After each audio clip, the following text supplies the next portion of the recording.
Oboon ibsa kaleessa baaseen duguuggan sanyii kun raawwatamuun duram mootummaan humna ofii ajajatu waraana bilisummaa Oromoo fakkeessee bobbaase kan Faqqadaa Abdiisaatiin durfamutti dhimma bahuun uummanni Oromoo haleellaa isarratti banamu akka hin qolannee fedhannoo uummatarraa hiiksisee jedheem. Itti aansuun humnoota shororkeessitoota faannoo fi milishaa finxaaleeyyii Amaaraa Birshalaqootti leenji'an bobbaasee uummata Oromoo nagaa duguugsisuu oboon himee jira. Mootummaan Bilxiginnaa hidhattoota milishaa Faqqadaa Abdiisaan hoogganaman kan waraana bilisummaa Oromoo fakkeessanii socho'an bakkeewwan hedduu godina Wallagga Bahaa aanaalee Kiiramuu Limmuu Galiilaa fi Giddaa Ayyaanaa keessa jiranitti bobbaasuun hawaasa goolaa jiraachuus ibseet jira. Uummanni murna waraana bilisummaa Oromoo fakkeessee sossoo'uun kan mootummaan ajajatu kanaan akka hin burjaajofne kan hubachiise oboon bakkeewwan hedduudha murna kana haxaa'ee baasutti akka jiru himeem. Gareen shororkeessaa faannoo fi humnoonni mootummaa naannoo Amaaraa godinaalee Wallagga Bahaa fi Horroo Guduruu Wallaggaa keessaa bakkeewwan daangaa Amaaratti dhihoo jiran baay'ee qabatanii jiraachuu kan ibse ajajni olaanaan oboon Anaamuruu keessaa gandoota jiran 21 keessaa 16 heeyyama PPtiin humnoota Amaaraa kanaan dhuunfatamanii jirus jedheera. Haleeltonni kun baankiiwwan suuqawwanii fi manneen jiraattota hunda weeraruun saamaa akka jiranis oboon ibsa isaa kanaan eereet jira. Humnoonni kun bulchiinsa mootummaa naannoo Amaaraan kan deeggaraman tahuu kan mul'isu qabeenya saaman maran bajaajii motor biskileetii fi konkolaataa asxaan poolisii naannoo Amaaraa itti maxxanfametti fe'atanii deeman jechuun addeesseem oboon. Namoonni ajjeefaman baay'inaan ijoollee fi manguddoota haleellaa fixiinsaa sana jalaa fiiganii bahuu hin dandeenye ta'uun jiraattota naannichaa wabeeffachuun ibsa isaa keessatti hammachiiseera. Mootummaan Bilxiginnaa dantaa siyaasaattiin guuttachuuf jecha humnoota seera qabeeyyiin ta'an adda addaa bobbaasuun uummata gidduutti wal dhabiinsa fi hokkora uumee lubbuu lammiilee danuu duguugaa jira jedheera oboon. Qorannaa taasiseen oboon humnoonni kun akka qaama sagantaa ministeera muummeetti aanaa Dammaqaa Mokonnaniin to'atamutti mooraa leenjii Birshalaqoo kan Bureetti dhihoo ta'ee fi bakka haleellaan fixiinsaa kun itti raawwatamerraa kiiloomeetira 50 qofa fagaatu keessatti leenjifamu jechuun ibsa kanaan saaxileera. Humnoonni kun waggoota lamaan dabran keessa fixiinsa harootti geggeeffame kan yoo xiqqaate jiraattonni nagayaa dhalattoonni Oromoo 69tti ajjeefamanii fi 52tti buqqifaman dabalatee haleellaa fixiinsaa hedduu raawwataa akka turanis yaadachiiseera. Bulchiinsa Abiyyi yeroo kallattiilee hedduudhaan dhiibban ofirraa deebisuu hin dandeenye isa mudate kanatti hawaasaalee gidduutti wal dhabiinsa uumee walirratti kakaasuu fi daran hokkora uumuudhaaf shira xaxu jabeesseetti dhufeera kan jedhe oboon kun furmaata waaraa fiduu akka hin dandeenye ibseera. Oboon fixiinsa agamsatti lammiilee nagaa irratti raawwatame kana jabeessee kan balaaleffate yoo ta'u jarmiyaaleen mirga namoomaa hatattamaan haleellaa fixiinsa agamsaatti raawwatame kana irratti qorannaa akka geggeessan gaafateera. Dabaluunis uummata qe'ee fi qabeenya isaanirraa buqqa'uun wachi ammaa Anaamuruu magaalaa Borraa qubatee jiruuf uummanni Oromoo fi qaamni dhimmi ilaalu kamuu dirmachuun gargaarsa namoomaa taasisuu fi akka qabu oboon waamicha taasiseera. Kana dura miseensi paarlamaa Hangaasaa Ibraahim murni mootummaan bobbaasee kan waraana bilisummaa Oromoo fakkeessee socho'u akka jiru dubbatanii turan. Murni kun ajjeecha fi badiiwwan garaagaraa uummata irratti dalagaa akka jiru himuun isaanii ni yaadatama. Agamsattis murni kun guyyaa tokko dursee uummata irraa meeshaalee waraanaa akka hiike jiraattota irraa dhageenye. Guyyaatti aanum lafa barii immoo humnoota finxaaleeyyii Amaaraa fi shororkeessitoota faannootum uummata nagayaa harka qullaa jiru duguuge. Haleellaa finxaaleeyyiin Amaaraa magaalaa Agamsaa irratti wiixata darbe raawwataniin lubbuun namoota 100 dhiyaatanii darbeetii jira. Haleellaa sana dura guyyaa gaafa dilbata murni waraana bilisummaa Oromootiin of waamu garuu ammoo mootummaarraa ajaja fudhatu kan nama maqaan isaa Faqqadaa Abdiisaa jedhamuun durfamu magaalaa Agamsaatti qonnaan bultoota Oromoo fi namoota dhuunfarraa qawwee hiikkachaa akka ture himama. Humni kun Oromoota kophaatti adda baasuun erga qawwee irraa hiikee boodaan boromtummaa isaa humni finxaaleeyyii Amaaraa fi shororkeessitoonni faannoo magaalattii seenanii haleellaa akka raawwatan gabaasaa turuun keenya ni yaadatama. Humni Faqqadaa Abdiisaan hoogganamu kun maqaa waraana bilisummaa Oromootiin kan of waamu ta'us ajaja mootummaarraa fudhachuun kan socho'uu fi waraana bilisummaa Oromoo maqaa xureessuuf kan hojjetu ta'utu himama.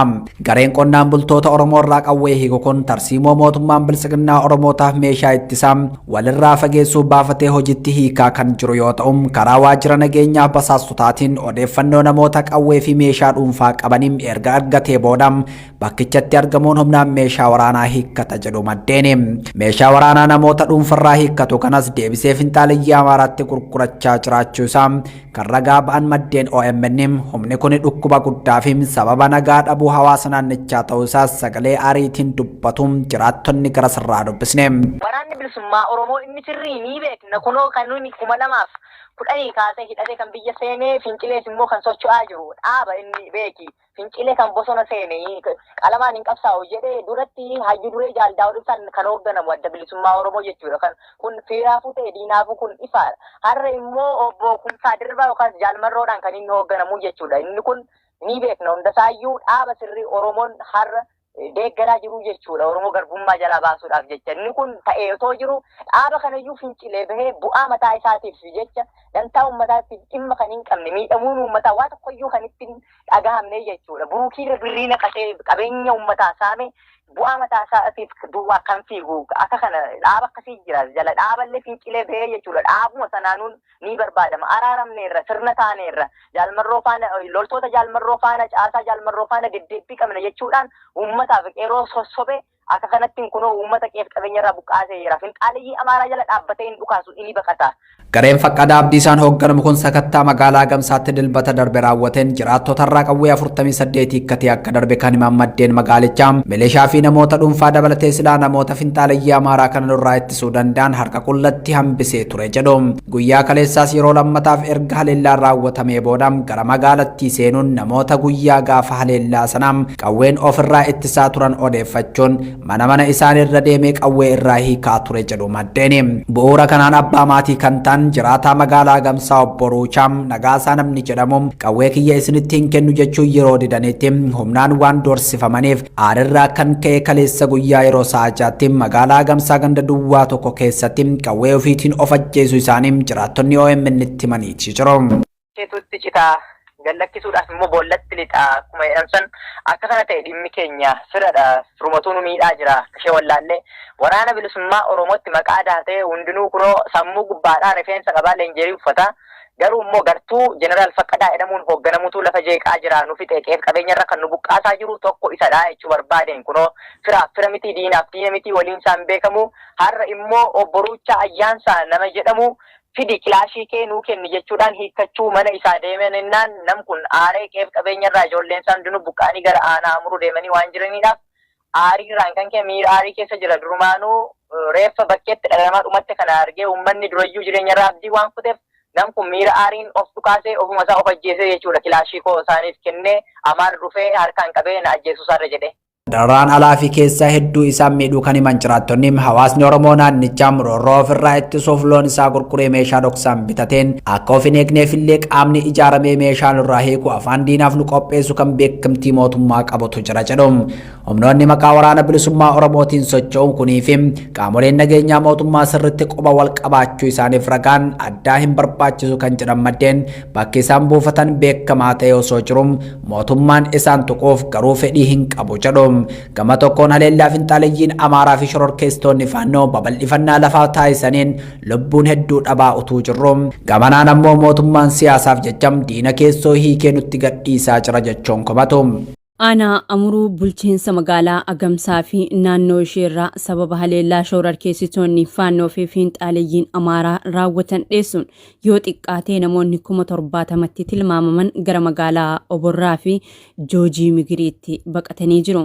Buufataalee fayyaa, mana barumsaa, maayibaasii fi manneen amantaa keessa qubsiifamanii kan jiran namoonni kunniin deeggarsa midhaan nyaataa fi haala qubannaa ilaalchisee mootummaan dugda nutti gatee jira jechuun komatu. Hanga ammaatti deeggarsa gareeleen hawaasaa fi afooshaalee adda addaa irraa argachaa jiraniin jiraachaa akka jiran kan ibsan buqqaatonni kunneen inumaa'u mootummaan akka duunu malee akka jiraannu waan barbaadu nutti fakkaachaa hin jiru jedhu. Daa'imman xixiqqoo fi haawwan hedduun beelaan miidhamaa jiraachuu kan ibsan maddeen bulchiinsa aanaarra dabree sadarkaa naannoo fi godinaatti namni abbaa kanaa nuun jedhu dhabamuunsaa abdii nu kutachiisee jira jechuun Oromiyaa Miidiyaa Neetwoorkitti himani. Madoowwan adda addaa kanneen rasaasa fiinxaaleeyyiitiin rukutaman hedduun wal'aansa gahaa dhabuudhaan rakkoo keessa jiraachuu dabalatee kanneen lubbuun hafan ammoo bakka qubannaa fi birmannaa mootummaa dhabuudhaan gidirfamaa jiraachuu himatu.